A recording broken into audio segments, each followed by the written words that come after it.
Paano kung sa hindi sinasadyang pagkakataon ay matrap ka sa isang isla na walang ibang tao kundi ikaw at ang lalaking laging nainis sa iyo dahil sa iyong pagiging inosente. Pero dahil sa pagiging inosente mo, maliligtas mo ang kanyang buhay. Tunghayan natin ang isang kwentong magpapakilig sa ating mga puso. Pero bago tayo magsimula, huwag kalimutang i-like at pindutin ang subscribers button. Maraming salamat. Bata pa lamang noon si Giselle, lumaki na ito sa piling ng kanyang lola Ingrid dahil inabandona siya ng kanyang mga magulang. Masakit man ito sa kanya dahil kahit sa unang pagkakataon ay hindi man lamang niya nasilayan ang pagmumuka ng kanyang mga magulang hanggang sa nakapag-aral na ito sa elementarya hanggang sa high school. Oo, high school lamang ang kanyang natapos dahil sa mga panahon ding iyon pumanaw din ang kanyang lola Ingrid na siyang nagpapaaral sa kanya at ito ang naging dahilan para mag-udyok sa kanya na magtungo sa syudad para maghanap ng trabaho. Dahil sa pagiging inosente ng dalaga at lumaki sa bundok ay hindi niya alam kung paano at ano ang mga kalakaran sa syudad. Ang tanging nais lamang ay makahanap ng trabaho na kahit ano basta marangal. At sa kabutihang palad, mula sa kanyang paglalakad ay nakahanap siya ng isang trabaho bilang kasambahay. Hindi naman sa pagmamayabang ay maganda itong si Giselle naman nakasimula sa kanyang ama ang kanyang kutis. Maya-maya pa, tinatok niya ang naturang gate. Isang gwardya ang lumabas. Kuya, may nabasa kasi akong wanted housemaid. Gusto ko sana pumasok at mag-apply. Iha, ilang taon ka na ba? 18 po. Naku, ang bata mo pa. Hindi ka na babagay dito bilang isang katulong. Please kuya, baka naman po pwede. Kailangan ko talaga ng trabahong ito para mabuhay ako. O sige, maghintay ka dito. Tawagin ko lamang si Nanay Lori, yung mayordoma dito sa mansyon. Tinawagan ng gwardiya ang mayordoma at ilang saglit pa ay lumabas na ito mula sa loob ng mansyon at nagtungo sa guardhouse. Iha, sigurado ka ba? Napapasok ka bilang katulong? Opo madam. Kung yan ang gusto mo, halika na sa loob. Pag-usapan natin ang mga dapat mong gawin. So ikaw pala si Giselle. Ako naman si Lori, ang mayordoma dito sa mansyon. At ito naman si Mabel, ang makasama natin sa gawaing bahay. Simple lang naman ang gagawin natin dito, Giselle. Ibibigay mo lamang ang mga kailangan ni Senyorito Warren. Lalo na pagdating sa kanyang mga personal na gamit. Ang ibig sabihin po ba nito ay kailangan ko sumunod sa mga utos niya? Labis ang aking saya dahil sa wakas nakapasok na ako bilang isang katulong at dahil dito gusto kong makapag-ipon para ipagpatuloy ang pag-aaral ko sa kolehiyo. Pero marahil marami pa akong pagsubok na maranasan. Bago pa lamang ako dito sa mansyon, ilang linggo pa lamang ang nakalipas pero hindi ko pa nakikita sa Senyorito Warren. Ang sabi nila ay gwapo daw ito. Maaga siyang umalis patungong trabaho at minsan naman daw ay hindi ito nauwi ng mansyon. Kaya naman ako ang nakatoka sa lahat ng kwarto para maglinis, lalo na ang kwarto ni Senyorito Warren. Isang hapon noon, nagkakwentuhan kaming lahat na makatulong dahil wala naman ang mga magulang ni Senyorito Warren dahil nasa ibang bansa ito para sa isang business trip. Ay nako, mukhang may bago na naman yata ang babae itong si Senyorito Warren. Ganoon talaga kapag gwapo. Nanay Lori, nalinis na ba yung bagong kwarto? Oo, Senyorito. Nalinisan na ni Giselle. Sinong Giselle? Yung bago po namin kasama dito sa mansyon. Pinapasabi kasi noon ni Senyora na maghanap daw kami na isa pang kasama namin sa bahay. Ganun ba? O sige na, kayo nang bahala sa kanya. Basta ha, palitin niyo malinis ang kwartong iyon. Opo, Senyorito. Umalis na ang magsintahan para umakyat sa kwarto. Naku Ate Lori, kaya pala dapat palagi malinis ang kwartong iyon dahil doon niya dinadala ang babaeng kasama niya kanina. Panigurado mamaya niyan, maingay na naman sa kwartong iyon. Saad naman ni Mabel. Ate Lori, bakit maingay ang kwartong iyon samantalang kanina naman naglilinis ako, tahimik naman. Hay nako Giselle, hindi mo ba nakukuha ang ibig kong sabihin? Kung gusto mong marinig, lumapit ka mamaya sa pinto, marahil marinig mo iyon. Kaya naman lalong nagsitawanan ang mga ito. Ay nako Giselle, nakatawa talaga. Giselle, nagkaroon ka na ba ng boyfriend? Nako, Nanay Lori, mas nga kaibigan ay wala ako. Paano kasi? Ang tingin nila sa akin ay isang hampas lupa, kaya hanggang paaran lamang at bahay ako. Nako, kaya naman pala, inusinti kang babae ka eh. Kaya mo kapag nagkaroon tayo ng day off, isasama kita sa mall. Saad naman itong si Mabel. Talaga Ate Mabel? Oo naman. O sige, bumalik na tayo sa trabaho. Baka dumating na si Senyorito at di pa tayo nakaluto. Matapos kong nilinisan ang buong kwarto ng mansyon ay bumaba na ako sa may swimming pool para maglinis. Ngunit sa malayo pa lamang ay may narinig na akong mga ingay. At tila si Warren iyon at ang kanyang babaeng kasama. Inamin ko na maganda rin naman talaga ang babaeng iyon habang nakasuot ito ng two-piece. Bala ko sanang lumapit sa kanila pero baka magalit lamang sa akin si Senyorito. Kaya naman nagtago na lamang muna ako sa may malaking flower pot para hindi ako makita. Hinalikan ni Senyorito ang babae at gumanti naman ang babae sa kanya. Bigla na lamang nataranta at napasigaw itong si Giselle dahil ito pa kasi ang unang pagkakataon na may makita siyang taong naghalikan sa kanyang harapan. Kaya naman biglang natumba ang flower pot na kanyang tinataguan at dandahan siyang nahulog sa pool. Ikinaway nito ang kanyang mga kamay, patunay na hindi ito marunong lumangoy. Ang naisip niya ngayon ay marahil iyon ang kanyang katapusan. Bigla naman siyang nilapitan ni Warren at inahon mula sa pool. Ano na sa isip mong babae ka? Bakit narito sa pool? Hindi mo ba nakikita na naligo kami? Senyorito, pasensya na ho. Bala ko sana maglinis sa pool pero napatid ko kasi yung flower pot kaya po nahulog ako sa pool. Ang mabuti pa, mabihis ka na doon dahil tinan mo nga tsura mo, para kang ewan. Umahon na itong si Giselle mula sa pool at basang-basa ito. Baby Warren, come on. Hayaan mo na babaeng iyan. Makasira pa lamang yan sa moment natin. O Giselle, ano nangyari sa'yo? Bakit ka basa? Nahulog kasi ako sa pool, Nanay Lori. O siya, mabihis ka na muna. Talagang bata ka oh. Matapos ng buong araw kong paglilinis dahil sa pagod, hindi ko na malaya na nakatulog na pala ako. Kaya hating gabi noon, bigla akong nagising dahil sa gutom at pagkauhaw. Nagpa siya akong magtungo sa kusina para kumain. Nasa ikalawang palapag ang aking kwarto dahil puno na kasi ang kwartong tinutuluyan ni Nanay Lori at Mabel. Madilim ang paligid, ang tanging ilaw lang ng phone ko ang naging flashlight. Ngunit bago pa man ako makababa, dadaan muna ako sa isang kwarto. Ang kwartong iyon, ang kwarto ni Senyorito na malapit sa hagdan. Noong nasa tapat na ako ng kanyang kwarto, may narinig akong isang ingay mula sa loob pero hindi ko na lamang ito pinansin dahil gutom na ako. Pagbaba ko ng kusina, mabuti na lamang at may pagkain pang naiwan para sa akin. Kaya naman kumain na ako. Di ko na lamang binuksan ng ilaw sa kusina. Samantalang sa mga oras ding iyon, sa kwarto ng binata, may naganap na kasiyahan. At dahil nauhaw itong si Warren, bumaba muna siya ng kusina para kumuha ng tubig. Ngunit laking gulat niya dahil pagbukas pa lamang ng ilaw, may nakaputing babae na nakaupo sa lamesa. Senyorito, ako po ito si Giselle. Hindi po kasi kumain kanina eh. Hoy Giselle, pwede ba? Kung gusto mong kumain, buksan mo ang ilaw. Alam mo ba na mamamatay ako nito nang wala sa oras dahil sa ginagawa mo? Habang nag-uusap ang dalawa, ngayon lamang napansin ni Giselle na nakabrief lamang pala ang lalaki na kumuha ng tubig sa ref. Ito ang unang pagkakataon na makakita siya ng lalaki sa kanyang harapan at ang macho pa nito. Sir, bakit po kayo nakabrief lang? Pwede ba Giselle? Wala kang pakialam. Kung ayaw mong makita ako nakabrief lang, get out. Mabilis namang kumain ang dalaga para muli nang bumalik sa kanyang kwarto. Hindi kasi maganda ang kanyang pakiramdam sa mga oras na iyon. Habang nasa kwarto na ito, hindi siya muling nakatulog dahil sa kanyang nakita kanina. Kinaumagahan, masakit ang kanyang ulo dahil sa kulang ang kanyang tulog. Bumangon na lamang ito at nagtungo muli sa kusina. Nanay Lori, good morning po. O Iha, good morning din sa'yo. Iha, bakit parang hindi yata maganda ang gising mo yun? Oo, Nanay Lori. Hindi kasi naging maayos ang tulog ko kagabi. Bakit naman? Marami lang kasi akong iniisip eh. O siya, maganda ka na nga pala ngayon ha. Dahil aalis pala kayo ni Senyorito Warren. Mamaya lang.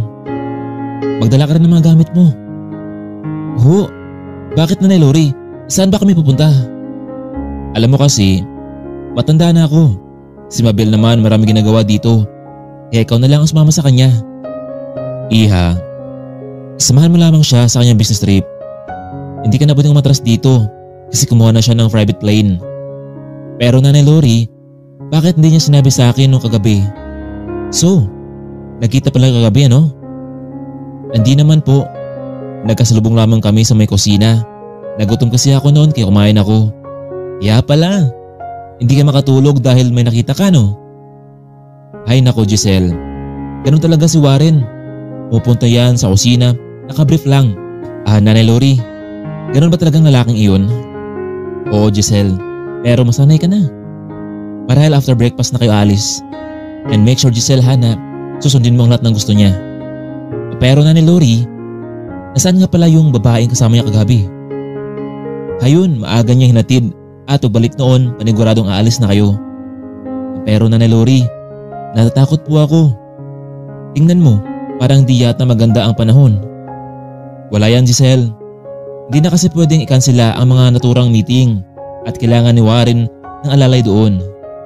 Wala nang nagawa pa ang dalaga kundi magligpit ng ilang gamit at nagdala rin siya ng ilang mga mahalagang gamit, lalo na mga pagkain na hindi agad na mapanis.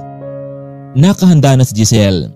Matapos nilang kumain, dumating rin itong si Warren.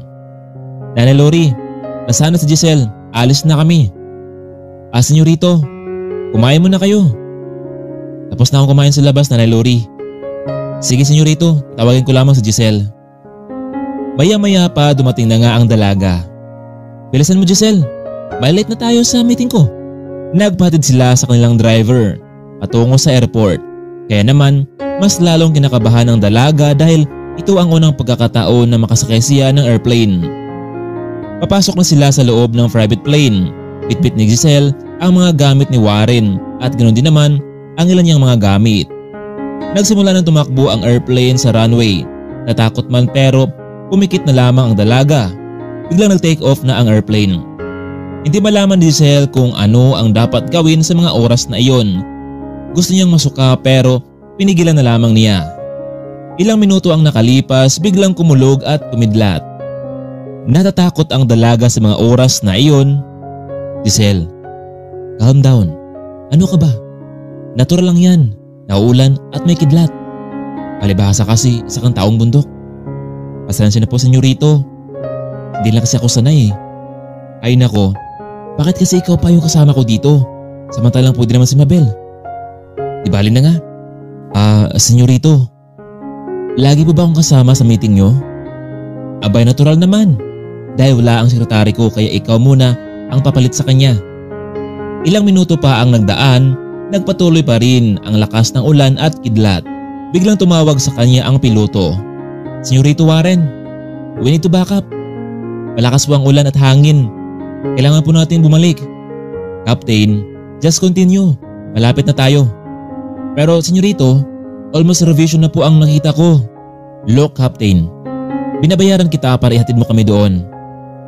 Wala nang nagawa pa ang captain kundi ipagpatuloy na lamang ang kanilang biyahe. Pero kalaunan, hindi na kinaya ng private plane ang lakas ng unos. Kaya naman, ito ang naging dahilan upang mag-emergency landing sila sa isang isla. Dahil sa pangyayaring iyon, nagkaroon ng malubhang injury ang naturang piloto at ito ang naging dahilan para bawian ito ng buhay. Samantalang ang dalawa naman ay nahimatay dahil sa lakas ng pagbagsak ng private plane. Ilang minuto pa ang lumipas ay nagising itong si Giselle. Ramdam nito ang sakit ng katawan. Dahan-dahan siyang tumayo pero nakaseatbelt pa rin ito. Nakita niya ang kabuang eroplano na wasak na. Bigla siyang nanlumo sa pangyayaring iyon. Pilit niyang tinanggal ang seatbelt para makatayo at hanapin itong si Warren. Nakita niya ang binata sa kanyang unahan. Nakasalukuyan pa ring walang malay. Kahit masakit ang kanyang katawan, pilit niyang nilapitan si Warren para makita ang naging sitwasyon nito. Senyorito, gumising ka na. Natatakot itong si Giselle kung ano ang gagawin nito. dahil nasa gitna sila ng isang isla. Hinanap niya ang kanyang mga gamit para kunin ang telepono ng binata.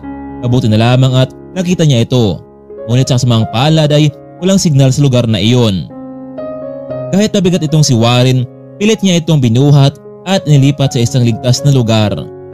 Bago pa man tumakhip silim, gumawa siya ng isang paraan para magkaroon sila ng kubong masisilungan gamit ng mga dahon at kahoy para kapag biglang umulan, hindi sila mababasa. Hindi naman nahirapan ang dalaga kung paano gawin iyon dahil sanay na siya noon pa man sa kanilang probinsya, katuwang ang kanyang lola Ingrid. Sa mga oras na iyon, mabuti na lamang at nakapagdala ito ng kahit kaunting pagkain para sa kanyang sarili. Pero lubos siyang nag-alala sa kanyang amo kung talaga bang magising pa ito o tuloy ng pumanaw kinahaponan sa hindi inaasahan. Mabuti na lamang at nagising na ang binata. Pero hindi nito maigalaw ang kanyang katawan dahil sa pinsalang kanyang natamo. Senyorito, mabuti naman po at nagising ka na. Giselle, ano nangyari?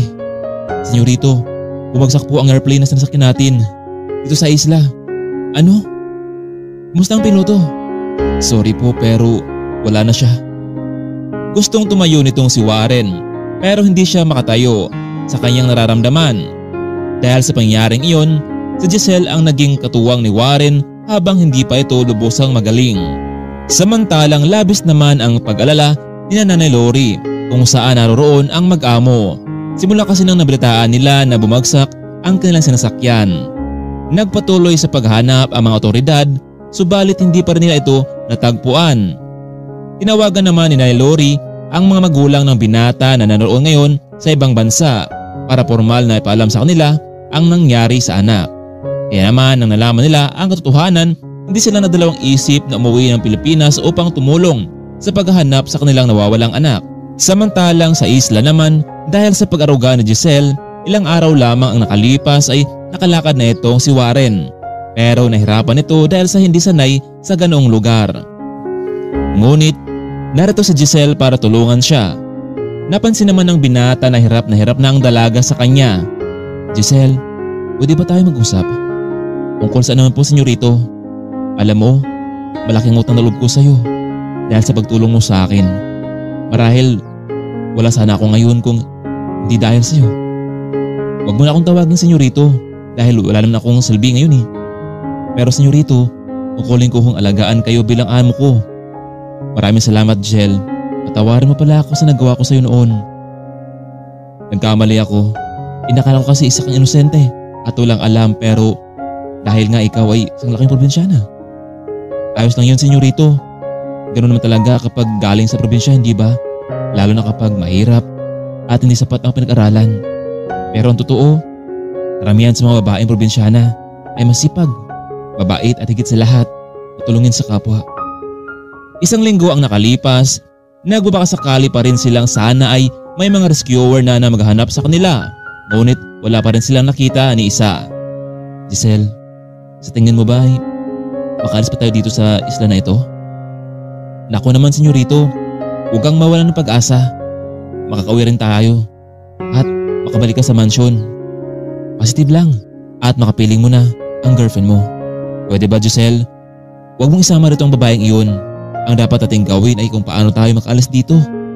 Pasensya na po, senyorito. Isang umaga noon, nagising na lamang itong si Warren na wala sa kanyang paningin ang dalaga. Kaya naman ay tumayo siya para hanapin ito. Giselle, nasaan ka? Nagtungo ang binata sa baybaying dagat at nagbabakasakaling naroon si Giselle. Hindi nga siya nagkamali, naliligo lamang ang dalaga roon. Good morning, senyorito. Bakit mo ako hinahanap? Giselle, natatakot ako kung bakit wala ka na roon sa higaan mo. Huwag mo kalimutan na babae ka pa rin. Ako, senyorito, maraming salamat sa concern nyo pero wala pong ibang tao rito. Hindi tayo lamang. Maliban na lamang po kung ikaw ang gagawa nun. Ano? Ano sinasabi mo? Pakiulit nga. Senyorito, ang sabi ko po, gwapo po kayo. Ay naku, gwapo sana pero bingi naman. Labis ang pag-alala ng binata sa dalaga dahil kahit tingin niya noon, isang hamak na inosente lamang ito. Pero habang tumatagal, napansin niya na tunay talang maganda ang dalaga.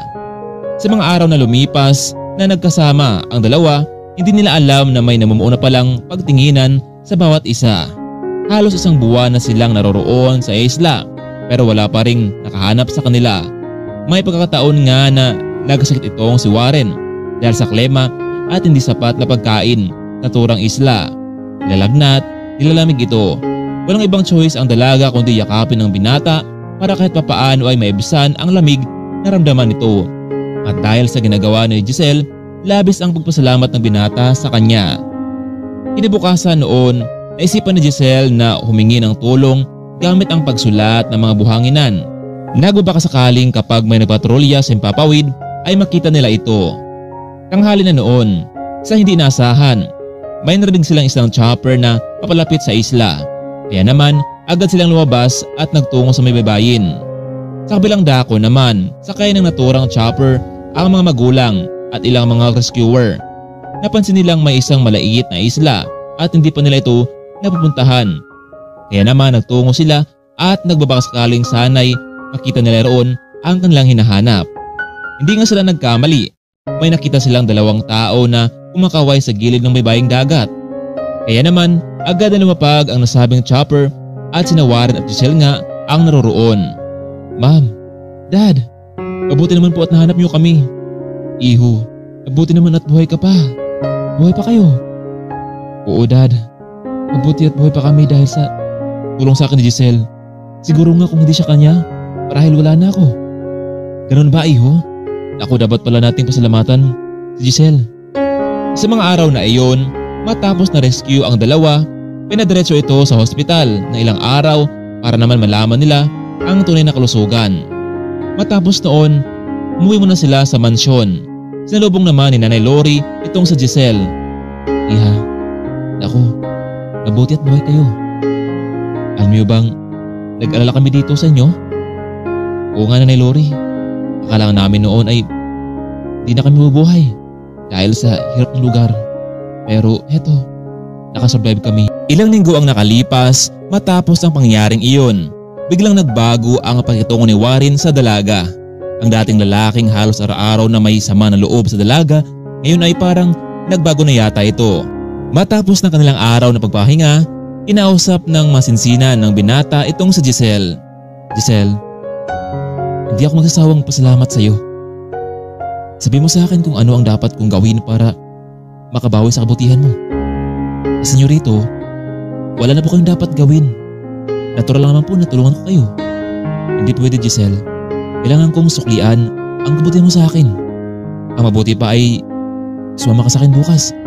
Papasyal kita para naman makabawi ako sa iyo.